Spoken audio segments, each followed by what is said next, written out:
Di hadis itu ada penjelasan begini. Ada seorang Arabi itu orang Bedui, orang yang kurang peradaban. Minta sesuatu pada Rasulullah SAW. Karena Nabi itu udah orang kaya, Nabi udah jutawan, udah hartawan, dikasih. Mungkin kalau uang sekarang mungkin 50.000 atau berapa. Orang itu gerutu senggerutu-gerutunya. Nabi kok pelit gitu, kira-kira seperti itu. Akhirnya sahabat ini merasa tidak nyaman, ingin, karena ini Arab ya, ingin mengadili ini. Saya membahasakan mengadili itu ya ada Arabnya, karena kadang ada riwayat misalnya paham ma ayat ribuhu, nanti juga repot, ayat tuluhu juga repot. Makanya kalau ke Jawa itu kadang maknani bahasa Arab itu bingung. Dan memang baik bingung daripada enggak bingung. Karena kalau yang enggak bingung itu keliru pede. Misalnya jika istri kamu agak rewel, itu begini-begini. Terus ada kalimat wadribuhun, maka pukullah. Itu kalau orang nggak bingung langsung diterjemah mukullah, nanti dilaporkan Komnas HAM gitu. Tapi kalau yang bingung itu akhirnya tatalluk mencari-cari. Ternyata di semua tafsir disebut dorban ghairu mubarrihin, ya mukul tapi yang tidak menyakiti. Jadi kekeliruan itu pasti dimulai orang-orang yang nggak bingung. Jadi ilmunya nggak cukup, akhirnya nggak bingung. Bingung itu penting. Loh betul. Gak ada orang alim kecuali dari bingung. Karena orang alim itu gak bisa pede. Karena referensinya banyak, kemungkinannya banyak. Sehingga mesti pikiran pertama kalau ada lafadz ini maknawi apa lafzi. Ini mahmul apa enggak. Ini mansuh enggak. Ini muqayyad mutlak enggak. Ini sekaligus jadi pusat studi Quran, jadi supaya teman-teman memang seperti itu. Kata wadribuhun, maka pukullah. Saya masih ingat betul ketika Pak Quraisyab nulis di Membumikan Al-Quran tentang alak. Itu kalau orang ahli embriologi dimaknani alak segumpal darah itu mesti tertawa-tawa karena nggak ada dalam proses embriologi orang lewat proses segumpal apa? Darah. Tapi kalau alak itu madatul kalimah dari kata aliko ya'liku alakon, sesuatu yang menempel, jadi zigot yang berhasil menempel di dinding rahim itu yang jadi anak. Itu ya normal saja, memang itu terjadi. Ya barokahnya bingung tadi. Atau alak dimaknani segumpal darah tapi min haitsul jinsiyah. Artinya haitsul jinsiyah itu sejenis ini. Jadi bukan di proses embriologinya tapi di jenisnya, supaya orang tidak sombong diistilahkan min alak. Tapi maknanya min jinsil alak, bukan alaknya tapi jenis alak. Itu kayak Abu Bakar. Abu Bakar itu kalau sedang bully manusia yang sombong-sombong itu, kamu kok sombong? Kamu itu keluar min makhrajil bauli marroten gitu. Supaya orang tidak sombong itu disilakan manusia itu yakhruju min makhrajil bauli apa? Marroten. Kan kamu keluar dari makhrajil bauli berapa? 2 kali kan? Minar rojul lewat penis, terus nanti lahir juga lewat min makhrajil baul. Jadi untuk mengadili manusia supaya tidak sombong diistilahkan keluar min makhrajil baul marroten. Nah mungkin alak kalau maknanya segumpal darah itu maknanya jenisnya seperti ini. Kenapa kamu sombong? Jangan digugat tentang itu proses embriologi. Kalau itu tidak ngalami itu. Jadi akhirnya barokahnya bingung itu alak dari proses embriologi maknanya apa? Aliko ya aliku alakon, sesuatu yang apa? Nempel, yang sukses nempel di dinding rahim. Tapi dari segi jenis mendidik tawadu, mendidik khafdul janah lil mu'minin, mendidik adzullu wal inkisar, rasa hina, nah, itu dengan makna tadi. Saya teruskan. Si Arabi tadi karena dikasih 50.000 gerutu, terus akhirnya Nabi memanggil Arabi tadi karena mau dipukulin sama sahabat. Gak tahu mau dipukulin atau mau dibunuh, gak tahu, pokoknya dikerasin tadi. Makanya nggak usah diterjemah. Kalau diterjemah nanti jadi bingung. Terus akhirnya dibawa sama Nabi, diajak masuk, dikasih banyak sama Nabi. Kasih banyak, ditanya sama Rasulullah, kamu sudah puas ya Arabi? Sudah ya Rasulullah.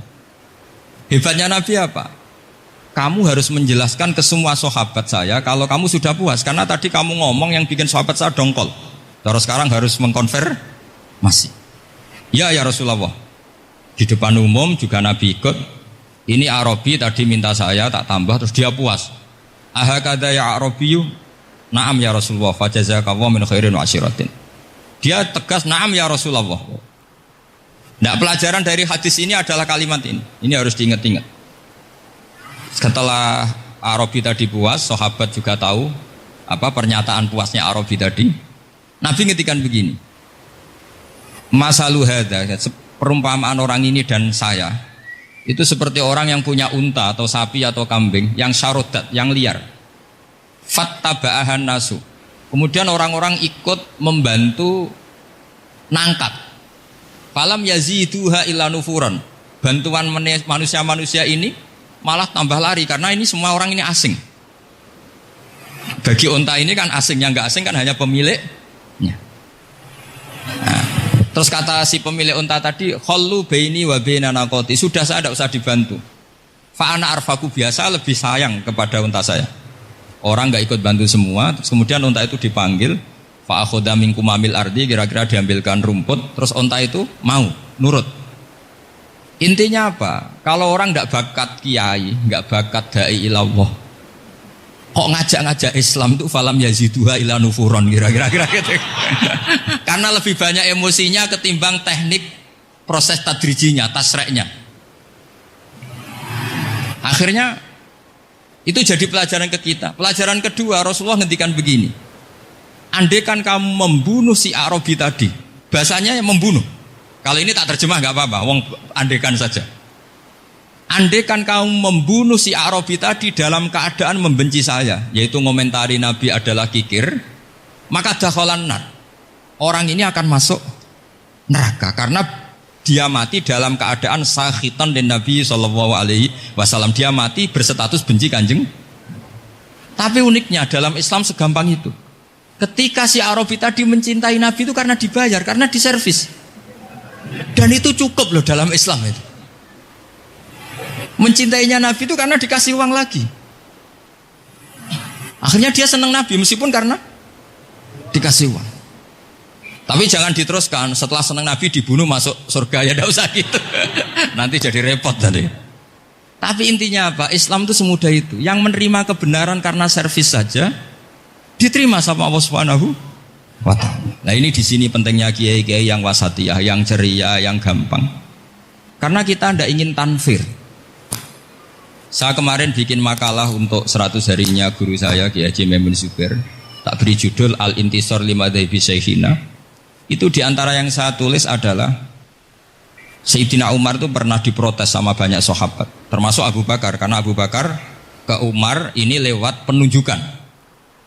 Kata para sahabat, ya Abu Bakrin, kamu memasrahkan umat ini ke aghladin nas, orang paling kasar, yaitu Umar. Tapi apa? Ketika ada sahabat yang memberanikan diri tanya Sayyidina Umar, namanya Abdurrahman bin Auf, kenapa engkau kasar pada umatnya Rasulullah SAW? Jawabnya Umar itu unik. Fawwah, laqad lintu hatta khasyitu waha fil lain. Walaqad istadattu alaihim hatta khasyitu waha fis syiddah. Fa ainal makhraj? Saya ketika lunak sama manusia, sebetulnya saya juga takut Allah. Ketika ngambil sikap lunak, karena lunak itu dianggap pembiaran. Bagi orang yang salah paham, lunak itu dianggap pembiaran. Kamu punya ponakan yang sering pacaran misalnya atau sering nakal, kamu lunak, itu dianggap pembiaran. Pembiaran itu tidak mendidik. Tapi kalau kamu sebagai Pak Lek Pade terkenal keras, ponakamu ya ora tau sowan, itu ya ora iso didik, sama saja. Orang kau berdidik, sowan saja gak berani, ketemu kamu lari. Intinya apa? Terlalu lunak juga ada masalah, yaitu dianggap pembiaran. Terlalu keras juga ada masalah, kan hakikatnya nggak bisa didik. Orang-orang yang terlalu keras sama masyarakat ini kan nggak kau berdidik karena wong roh wis melayu. Tapi nak terlalu apian, kayak kula ini nyongkomu ya masih tak barno itu. Itu kan yo repot kan. Sehingga ngendikane Sayyidina Umar, fawwah laqad lintu linnas hatta khasyitu wa fillan. Ketika saya ngambil sikap lunak, sebetulnya saya juga punya khasyah karena dianggap pembiar. Tapi ketika saya terlalu ekstrim, saya juga takut Allah. Jangan-jangan itu tanfir, menjadikan orang jauh dari orang-orang soleh, karena yang soleh terlalu keras. Fa'inal makhraj, lalu jalan keluarnya gimana? Ya jalan keluarnya tadi, wasatiyah tadi. Jangan lunak yang sampai pembiaran, Ya jangan keras sampai orang tanfir. Ukurannya apa? Ya tanya anak-anak PSG nanti karena yang baru mengkaji apa? Wasatiyah. Jadi saya mohon referensi itu sebanyak-banyaknya karena terus ada lagi saya punya cerita ada seorang wali yang kalau doa itu agak neror Allah. Tapi itu kalau nggak wali nggak boleh. Harus jadi wali dulu baru boleh. Karena kalau wali itu keliru-keliru itu ya tetap sama Allah dibahasakan isek. Isek itu berontok. Enaknya kekasihnya Allah kan gitu. Makanya di antara doanya Habib Ali Al-Habsyi Shahibu Simti Duror itu doanya. Tapi kamu tidak boleh melakukan doa ini dosa. Kalau nggak wali dosa. Itu doanya gini. Waj'al sayyiati man ahbabta. Jadikan kesalahan saya itu kesalahan orang yang kau cintai. Jadi kamane cara Jawa wis kadung disayang, salah-salah wis bener gitu.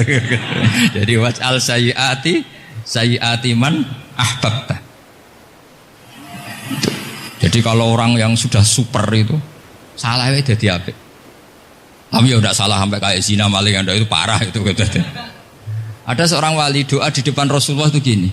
Ya Allah, jenengan punya dua pilihan. Jika jenengan menjadikan saya orang soleh surra habibuka, maka kekasihmu ini akan senang. Dan yang susah itu musuh kamu, yaitu iblis, musuh engkau. Tapi jika engkau ingin saya ini dolim, jadi orang dolim, yang susah itu kekasihmu, yaitu Nabi Muhammad SAW, yang senang musuhmu, yaitu iblis. Mohon jenengan milih mawon, nyenang no kekasihmu, apa nyenang no musuhmu gitu. Ya sudah kan Allah tidak punya pilihan. Mana mungkin Allah ingin menyusahkan kekasihnya, yaitu kanjeng Nabi Muhammad SAW. Sama, semua ulama anda ingin umatnya Nabi matu khinal maksiyah, mati dalam keadaan maksud. Maka kita berusaha semaksimal mungkin. Semoga mereka tobat. Semua Quran itu la'allahum yarji'un, la'allahum yantahun. Diharapkan mereka Allah yang Tuhan saja, yang al-ghaniyul mutlak, Allah yang al-jabbar al-qahhar saja sama orang-orang yang asrafu ala anfusi masih dipanggil-panggil wa anibu ila rabbikum wa aslimu lah. Allah yang Tuhan saja memanggil yang sedang di luar dipanggil masuk. Masa kita gara-gara soleh yang over, yang sudah di dalam mau dikeluarin? Itu kan apa-apaan itu. Makanya ini pasti tak dukung Islam Wasatiyah. Jadi saya dukung itu bihujjatin, bukan karena saya hormat Pak Kores orang sepuh, itu enggak. Memang bihujjatin. Kalau soal dukung karena orang sepuh itu etika, apa? Etika. Tentu saya lakukan itu, pasti saya lakukan karena itu etika. Tapi lebih dari itu karena bihujjatin wadihah, bihujjatin bayyinah. Memang logikanya seperti itu. Allah yang Tuhan saja selalu memanggil yang luar dimasukkan ke dalam. Masa yang sudah di dalam dikeluarin? Makanya kitab Ithaf, kitabnya Sayyid Zabidi itu, Sayyid Murtado Az-Zabidi, itu bab takfir, itu beliau ngeritik entek ngamek corong Jawa sampai sekian kuras. Sampai beliau mengutip fa innal imama la ayyukhti afil afi khairun min ayyukhti afil ukubah. Kowe de keputusan salah nyepuro luwih apik timbang salah nyekso. Nyepuro itu salah tetap bener. Tapi nek nyekso bener ora mesti bener. Fa innal imam la ayyukhti afil afi khairun min ayyukhti afil ukubah.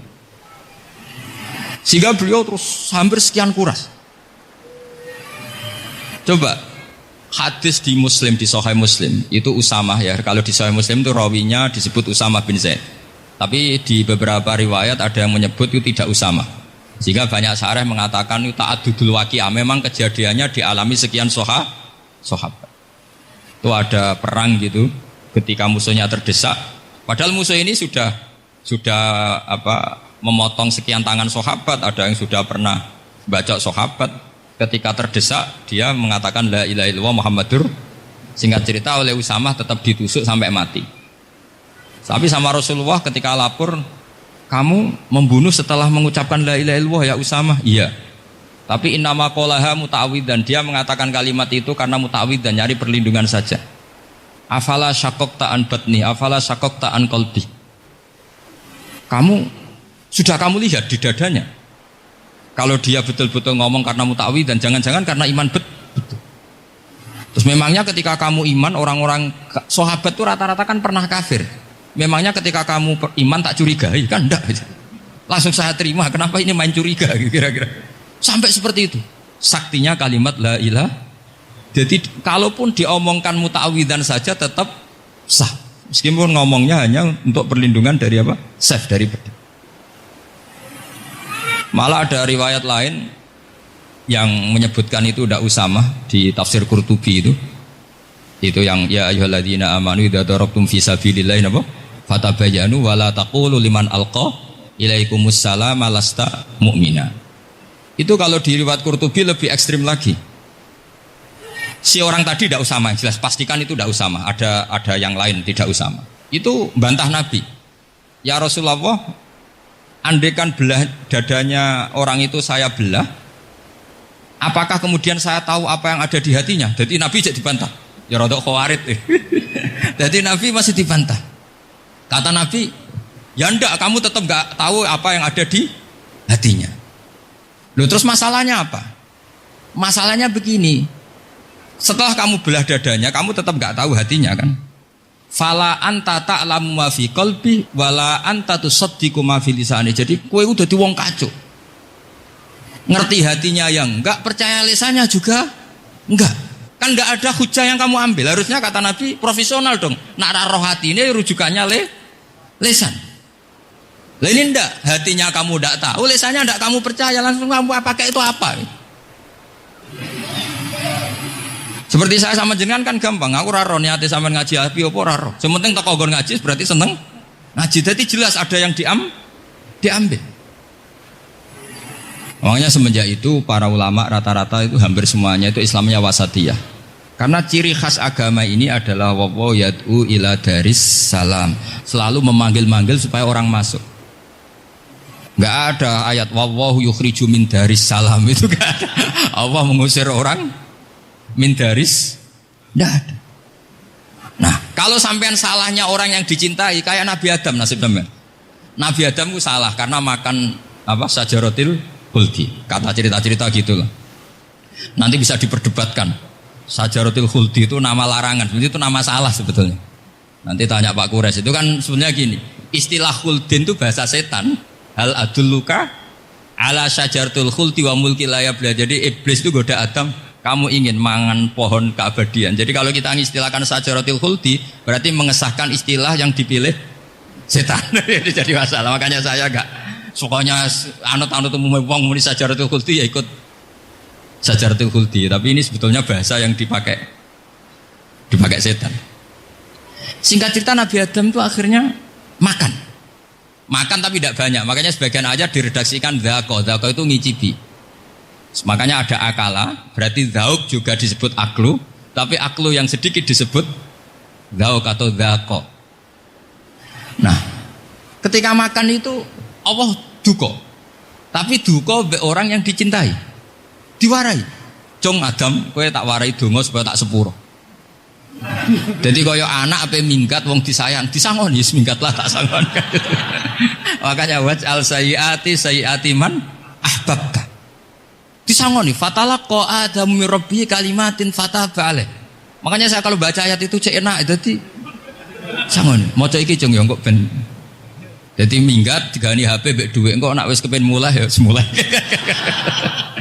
Makanya itu jadi Quran itu luar biasa. Akhirnya Nabi Adam ya benar diusir, tapi sudah bawa bekal, diwarai oleh pangeran. Nah ternyata apa? Maksiatu Adam itu maksiatu mu'azzimin. Maksiatnya orang yang sangat menghormati Allah. Jadi kalau kamu ingin jadi wali itu pertama harus kamu berstatus al-mu'azzim, al-musabbih. Ternyata kata kuncinya gini, kata tafsir Ibnu Katsir ini. Waqo sama huma inni lakuma laminan nasihin. Saya ini kan muridnya Mbah Maimun, muridnya bapak saya. Kan gak kebayang orang pakai namanya Allah kemudian dusta. Jadi Nabi Adam dirayu setan kayak apa itu gak pernah tertarik. Gak pernah tertarik. Tapi akhirnya setan bilang, wallahi demi Allah, bahwa saya menyuruh kamu makan buah khud itu laminan nasihin. Wallahi, pakai kata wallahi. Terus Allah ya sudah merevisi larangan itu. Sekarang sudah bilang boleh katanya. Nah karena kata pakai wawahi, terus kata Nabi Adam, fawawah wa izzatika ya Rabbi, ma dzanantu anna ahadan yahlifu bika kadziban. Ini dawuh Nabi Adam. Adam wis tak kandhani kok ora nurut alasan apa? Terus Adam atau pangeran wa izzatika demi kehormatanmu ya Allah. Fawawahi ma'adzunnu anna ahadan yahlifu bika kadziban. Saya tidak pernah ngira ada hambamu, ada makhluk kemudian mencatut nama engkau kemudian dia dusta. Kenapa saya sebut-sebut nanti tadi asmane Mbah Mun? Andai kan saya punya teman biasa bodoni saya, biasa bodoni saya, nipu saya, terus bilang gini, Gus Bah jenengan ditimbali Mbah Mun, dan dia sumpah, kira-kira tak pikir apa enggak? Enggak, pasti saya langsung meskipun ya dibodoni. Karena saking wibawanya Mbah Mun sehingga saya enggak ngecek lagi orang ini bohong apa tidak. Nah, Nabi Adam saking wibawanya Allah di hatinya Nabi Adam, kita disebut wawahi. Allah sekarang ngalalkan itu, sudah tidak pikir panjang. Karena dia tidak pernah ngira ada orang mencatut nama Allah kemudian dia dusta. Seperti di dunia santri misalnya ada yang dipanggil Habib Ali, mosok disumpah sih, tenang tau ora. Wah, itu mesti teman yang biasa bodoni sampean lah, mesti langsung sangat takutnya kan gitu. Sampean takut istri dibilangi teman, bojomu nelpon. Wah, langsung ulang. Itu mesti tidak dikonfirmasi lagi itu. Saking takutnya itu. Nah, Nabi Adam itu seperti itu. Saking takzimnya kepada Allah sehingga ketika disebut wawahi. Nah, itu yang kata kuncinya waqasamahuma inni lakuma laminan nasihin fadallahuma bihu. Itu kalau sampean teliti. Ini kesangannya Pak Kures pakai madatul kalimah itu kelihatan. Fadallahuma itu rujuknya ke iblis. Jadi Adam di situ korban terus. Kan waqasamahuma iblis sumpah ke Adam Hawa. Fadallahuma iblis menunjukkan Adam Hawa. Jika dia dua orang ini maksiat itu semuanya korban, dia hanya sebagai objek. Kreatornya yaitu iblis. Tapi Nabi Adam sampai tertipu tuh gara-gara tadi. Wa izzatika ya Rabbi, ma adzunnu anna ahadan yahlifu bika kadziban. Ketika menyebut nama engkau, saya tidak pernah mengira ada orang menyebut nama engkau kemudian dia dusta. Saya bayangkan orang paling brengsek sekalipun teman saya kalau bilang Gus sampean dipanggil Mbah Mun, tentu tidak saya pikir lagi. Atau di pondok sini, Kang diceluk Habib Ali, ditimbali Habib Ali. Sampean konfirmasi apa enggak? Enggak kan? Apalagi ini Allah Subhanahu wa Ta'ala. Jadi wong nek bakat wali. Itu begitu. Nah, kalau jenis ini kok salah? Itu waj'al sayyiati man ahbab. Kanjeng Nabi dalam lahirnya juga pernah salah dalam lahirnya karena Nabi memberi izin orang-orang munafik gak ikut perang. Salahnya secara fikih adalah kewajiban perang zaman itu, karena zaman itu memang orang-orang kafir juga merangi kita sehingga kita dibolehkan merangi. Jangan hanya cerita Nabi perang berarti perang syariat aja gitu. Nabi perang karena diperangi. Jelas ayatnya udzina lilladzina yuqatalun, diberi izin bagi yang ngalami yuqatalun, diperangi baru diberi izin perang. Jangan langsung bangun tidur perang, itu enggak ada ayatnya. Qatilul ladzina yuqatilunakum, merangi yang merangi kamu. Wa akhrijuhum ya min haitsu akhrajukum, ngusir yang ngusir kamu. Jadi perang itu akibat bukan sebab. Akhirnya Nabi itu secara fikih itu salah. Secara fikih lah karena memberi izin orang munafik. Tapi Allah ketika sama Rasulullah Muhammad SAW karena kekasihnya ngendikane sudah dimulai afawwahu angka. Muhammad tenang wae wis tak sepuro. Cuma aku takok kena apa kok buka izin. Tapi itu kalimatnya afawwahu dimulai dengan kalimat yang menyenangkan, afawwahu. Jadi ibarat sampean salah sama orang tua. Wes sepeda mbok go ora pamit itu ora salah. Cuma aku tetap takok alasan apa gitu loh. Tapi bilang wis gak apa-apa, Jung. Sepeda motor itu mbok gowo, mbok dol iku ora apa-apa. Cuma aku takok kena apa. Tapi mukadimahe ora apa-apa sih. Kayak apa Allah sama nabinya. Jadi mengkonfirmasi saja dimulai dengan afawwahu an. Lima adin talahum. Wong karwan wong munafik gak ndek ngamal malah mbok ora perang. Ya malah ora tau khidmah agama. Jadi makanya terus orang-orang soleh kalau berdoa apa? Waj'al sayyiati man ahbab. Ya Allah, jadikan kesalahan saya adalah kesalahan orang yang kau cintai. Nah, yang paling dicintai Allah tentu umat Rasulullah sallallahu alaihi wasallam. Sama yang tak beri ijazah. Kali ini tak ijazahkan enggak apa-apa karena ini hadis sahih musalsal. Umatnya Nabi kok gak enak bi. Kontrak ebek pangeran sebelum salah itu sudah ada kontrak. Makanya Nabi itu ngendikannya bangga sekali. U'titu khamsan lam yu'tahunna nabiyyun qabli atau ahadun min qabli. Saya diberi 5 hal hadiah sama Allah yang umat sebelumku, nabi sebelumku tidak diberi hadiah itu. Di antara hadiah itu terbesar adalah wa'utitu khawatima suratil Baqarah. Saya diberi hadiah akhir dari surat Baqarah. Kok ada hadiah gimana? Allah itu sudah naikkan kontrak dengan kita. Kita disuruh doa sama Allah. Rabbana la tu'akhidna in nasina waqta. Ya Allah, suatu saat saya salah. Padahal kita pasti salah. Suatu saat Gusti, suatu saat kita salah, jangan kasih sanksi loh. Oke, mau oke. Itu kok udah enak gimana? Sebelum kita salah, terus naikkan kontrak sama Allah. Rabbana la tu'akhidna in nasina aw akhtana. Ya Allah, jangan jatuhkan sanksi kepada kita jika suatu saat saya lupa atau salah. Qala na'am, Allah jawab, nah. Makanya Nabi senengnya bukan main tentang apa? Saya diberi hadiah akhir surat. Tapi sekarang jadi fitnah tadi. Yang kiai NU baca itu dipakai tahlilan. Kadang-kadang yang baca agak paham. Yang kritik juga agak paham. Jadi ya sudah, innalillahi wa inna ilaihi raji'un. Sebetulnya itu diabadikan di tahlil itu karena itu surat yang luar. Tapi sebagian yang baca agak paham, sehingga ya dingin saja wong enggak paham. Tapi kalau kita yang paham itu luar biasa. Wong belum salah, sudah ada perjanjian la tu'akhidna in nasina aw akhtana. Sama Allah dijawab, nah, yo mat, umatem nak salah orang langsung tak siksa. Aman. Maksudnya dintain tobat aja terus salah terus. Kayak apa? Makanya beda. Nabi itu begitu bangganya dengan surat akhir surat apa? Baqarah. Terus tafsir kedua, umat ini adalah umat yang sifat Allah itu selalu aktif dan dua-duanya aktif. Ini perlu saya sampaikan berkali-kali. Dua-duanya aktif. Jika orang soleh itu nggak boleh mengadili orang dolim. Itu umatnya Rasulullah Shallallahu Alaihi Wasallam. Begini logikanya ya. Pernah ada cerita, ada orang soleh sedang sujud, diinjek sama orang fasik, al-asi lah orang fasik. Karena orang soleh ini diinjek, orang soleh, bawaan orang soleh itu ya kadang gampang marah, bawaan orang soleh. Tapi pas marah itu nyatut nama Allah. Fawawahi la yaghfiru wallahu laka, pakai nama Allah. Andai kan dia bilang asemane kue itu malah gak apa-apa gitu. Karena misoh-misoh sendiri itu kan urusan dia, tapi pakai namanya Allah. Fawawahi la yaghfiru wallahu laka. Allah tidak akan ngampuni kamu. Itu Allah langsung memberi wahyu ila nabi hada zaman, ke nabinya zaman ini. Allah ngendikan gini, ini yang cerita Rasulullah. Man dzalladzi yata'alla alayya alla aghfira li fulan, faqad ghafartu lahu wa ahbattu amalak. Orang itu tak ampuni, yang sujud amalnya tak hilangkan.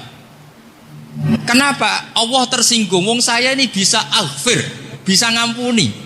Kenapa kamu nyifati saya hanya u'adzib? Jadi kira-kira Allah itu tersinggung. Wong sifatku itu yo yaghfir wa yu'adzib, kok ganti yu'adzib tok iku piye? Jadi sifatku kan hilang sitok gitu. Paham ya? Jadi kalau kamu melihat orang-orang maksiat, pikiran kamu Allah yu'adzibuhum itu enggak fair. Bisa saja Allah yaghfiru lahum. Tapi kamu milih sitok tok, yaitu sifat yu'adzib itu enggak fair. Harusnya ya yaghfiru liman yasha wa yu'adzibu man yasha. Tapi orang soleh ini wallahu la yaghfiru wallahu laka, itu Allah tersinggung. Kenapa tersinggung? Karena Allah hanya disifati yu'adzib, bukan disifati yaghfir. Padahal Allah bisa yu'adzib, bisa yaghfir. Sehingga Wahsy ketika seperti itu, dia qatilu ahabbin nas ila Rasulullah, yaitu Wahsy adalah qatilu Hamzah. Ketika Nabi da'a alaihi, tidak usah diterjemah, itu sama Allah malah Wahsy dikasih tahu. Bahkan turun ayat laisa laka minal amri syai'un aw yatuba alaihim aw. Jadi kita melihat ahlul maksiat, oke, kita tidak cocok dengan mereka, tapi tidak cocok tetap berharap mereka tobat. Kita tarbiyah. Karena kita tidak boleh nyifati Allah yu'adzibuhum qatan. Kowe ora melok dadi pangeran kok muni qatan. Isa wae Allah yaghfiru lahum. Itu pelajaran bagi kita. Jadi ternyata si soleh tadi ditegur sama Allah. Kamu tidak bisa seperti itu. Mangdalladzi yata'alla alayya ta'ala itu orang Jawa sumpah serapah. Kok iso aku mbok sifati u'adzib tok, wong aku iso aghfir. Makanya di Quran itu ada wa yu'adzibal munafiqina. Ayatnya apa? Insya'a au yatu. Nah, ini dalil-dalil napa? Kalau jenengan mendukung Islam napa? Wasatiyah. Jadi an ilmin. Jadi saya dukung gerakan ini, satu an ilmin, dua memang secara etika, Pak Quraisy itu orang sepuh, tentu pilihan itu setelah sekian baca tafsir, baca referensi, beliau seorang akademisi, profesor, doktor. Tapi saya tetap mohon dukung kita itu an ilmin, apa? An ilmin. Memang dari awal Allah mensifati dirinya bisa yaghfir, bisa yu'adzib. Kenapa kita memastikan yu'adzib? Allah bisa yaghfir. Nah dengan demikian kamu menetapkan sifat Allah dua-duanya. Jadi yang soleh ya tetap khawatir, jangan-jangan ada masalah. Yang fasik pun tetap ada harapan. Makanya masyhur dawuh Sayyidina Ali yang dikutip hampir semua ulama, apa? Ala unabbiukum fil faqih kullal faqih. Apa perlu saya ceritakan siapa yang ahli fikih sebenarnya? Apa kata Sayyidina Ali? Sebagian orang malah memarfukan ini ke Rasulullah sallallahu alaihi wasallam. Kalaupun ini tidak hadis marfu, dawuh Sayyidina Ali pasti tercermin dari keinginan Rasulullah sallallahu alaihi wasallam. Ketika Nabi ditanya, siapa itu al-faqih kul al-faqih atau Sayyidina Ali, malam yuknitin nas min rahmatillah walam yu'amminhum min makrillah. Apapun kondisinya orang jangan putus asakan dari rahmatnya. Sehingga Nabi itu pernah sangat serius ngadepi orang-orang fasik. Tapi setelah dimultazam sama Allah ditegur. Kalau kamu begitu, rahmat saya kata Allah kamu batasi. Semenjak itu Nabi terus rileks. Dan Nabi kalau ibadah itu mesti milih yang paling gampang. Ma khayyara Rasulullah sallallahu alaihi wasallam amrayni illa ikhtaron apa? Aisarahuma, pasti milih yang paling gampang. Termasuk Nabi unik itu tofa rogiban. Semua sahabat itu tofu musyatan, semua tawaf secara jalan. Tapi Nabi tofa rogiban. Jika kata ulama-ulama usul fikih, afdal mana? Ya afdal tawaf secara jalan karena al ajur bi qadrit ta'ab. Tapi untuk Nabi itu afdal tofa rogiban. Kenapa? Karena Nabi adalah muallimul ummah, pengajar umat. Kalau Nabi tidak tofa rogiban, maka orang akan bilang syarat sahnya tawaf harus jalan. Barokahnya Nabi naik unta, orang mengesahkan tawaf secara rogiban. Habis saiki keterusan jangan nom-nom dong nganggo skuter kok teletabis. Ini kula ya ora cocok. Wah ya nak sing sepuh-sepuh itu cara kula berlebihan lah. Meskipun sah tapi kula nganti risih. Buan terbenturan itu. Yang disai itu. Boyo itibak Nabi itu paling enggak ya kesamaan sepuhnya atau apa Nabi kan. Ini ndak, sementing sah apa? Wah repot ya. Terus bukti berdua gini, kalau Nabi itu ingin ibadah itu paling ringan. Suatu saat setelah Fathu Mekah, Nabi kayak apa rindunya sama Ka'bah al-Musyarrafah itu, sama Al-Ka'bah al-Musyarrafah. Nabi saking rindunya minta sama Abu Tolhah al-Hajabin. Minta Utsman bin Tolhah al-Hajabin. Utsman namanya ini. Minta kunci terus masuk Ka'bah. Itu keluar dari khimah, itu Nabi senangnya bukan main. Karena Fathu Mekah.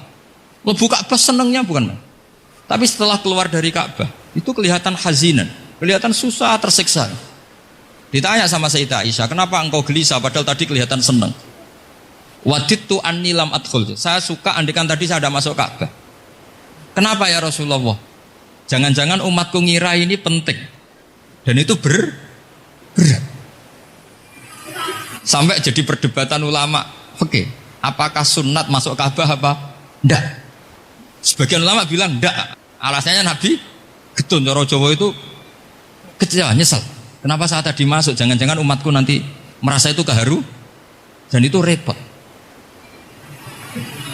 Nah kita tidak usah dilarang, memang tidak punya kesempatan. Alhamdulillah. Dilarang nggak dilarang sudah tidak punya kesempatan. Ya. Nah, ini yang terakhir kenangan saya mau menerangkan dan tambah mahabbah kepada Rasulullah Sallallahu Alaihi Wasallam. Ini betul ini sesi terakhir ini.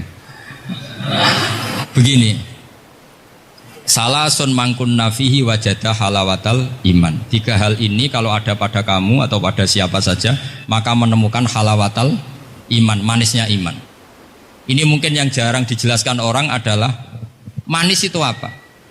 Kata Ibnu Hajar al-Asqalani sebagai pensarah Bukhari, termasuk manisnya manis adalah al-iltizat al-aqli, merasa nyaman secara berpikir.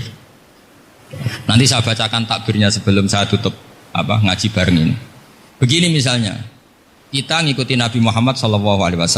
Tentu beliau punya al-jamalul wajhi, Nabi itu orang paling ganteng. Tentu beliau punya al-jamalul sauti, suaranya Nabi itu luar biasa. Tapi yang paling luar biasa tentu al-jamalul akli. Akalnya Nabi itu luar biasa jamal, luar biasa indah. Artinya gini, andaikan Anda seorang profesor atau seorang alim allamah, seorang kiai yang paling alim, terus dikasih tahu Nabi, misalnya dikasih tahu Islam, sing gawe donya iki, iku Fir'aun misalnya. Kan mesti kita tersiksa, logikanya gimana? Wong Fir'aun lahirnya di bumi kok bikin bumi, kan dulu buminya timbang, mesti ra iso turu sampean. Iki ajaran nopo ra iso turu. Tapi ajaran ini mengatakan sing gawe alam raya ini Allah. Allah itu awal, Allah itu qadim. Kan terus iso turu, wis adone lah. Nak sing gawe luwih dhisik. Paham ya?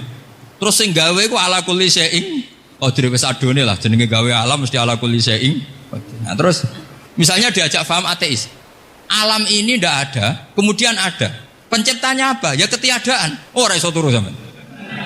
Bagaimana mungkin al-adam yakhluqu maujudan, alam yang maujud diciptakan oleh Adam. Oh, ora iso turu sampean. Dan itu kata Ibnu Hajar al-Asqalani, halawatul iman itu adalah ibaratun anil iltizat al-aqli. Halawatul iman dan ibaratun anil iltizat, agama ini nyaman secara akal. Kita disuruh menuhankan zat yang turu sampean. Oke, masuk akal. Nah, misalnya itu sampean dikabar saja, ini di kitab saya Fathul Bari. Ini di juz 9, di kitab saya halaman 193 ya. Karena mungkin sampean beda cetakan atau enggak ada nomornya karena enggak punya, enggak tahu saya. Banyak ini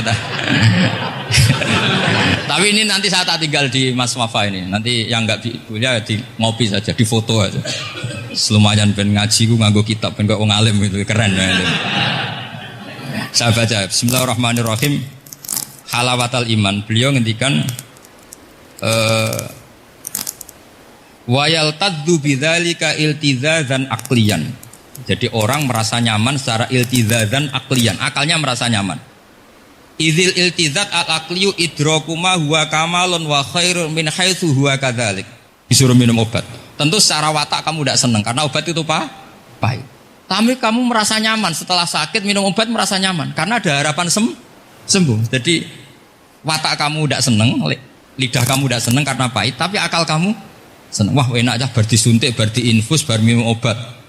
Berarti itu namanya iltizazan aklian. Akal kamu merasa apa? Nyaman karena telah melakukan sesuatu yang sesuai akal.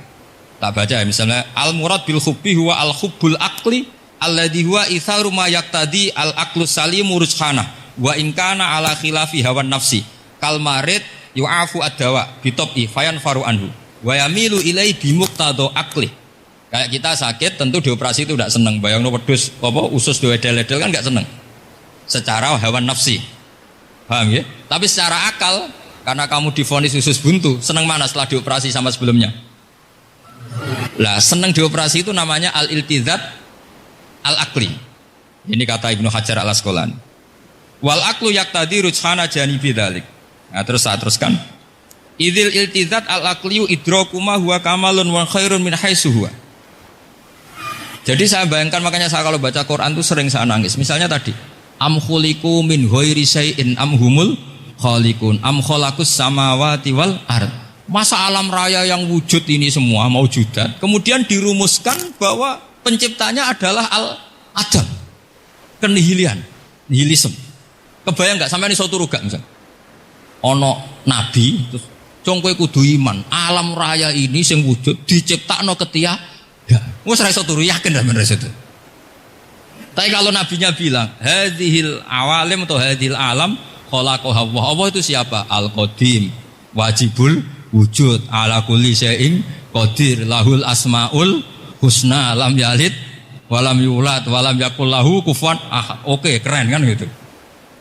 Itu jenenge al-iltizat al-aqli. Kalau kamu sudah ngalami seperti itu, wajada halawatal iman. Terus kata Ibnu Hajar al-Asqalani, terus wa yu'abbirus syara' yaitu Rasulullah sallallahu alaihi wasallam membahasakan al-iltizat al-aqli dibahasakan dengan halawatal iman. Jadi halawatul iman itu kamu harus ngalami al-iltizat al-aqli.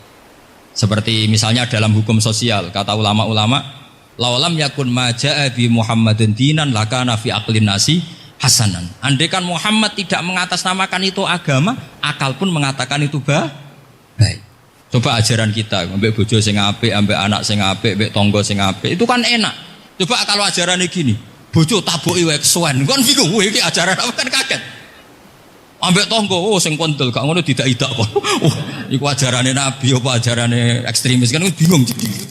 Jadi makanya laulam yakun ma ja'a bi Muhammadun dinan laka nafi aqlin nasi hasanan. Itu namanya al-iltizat al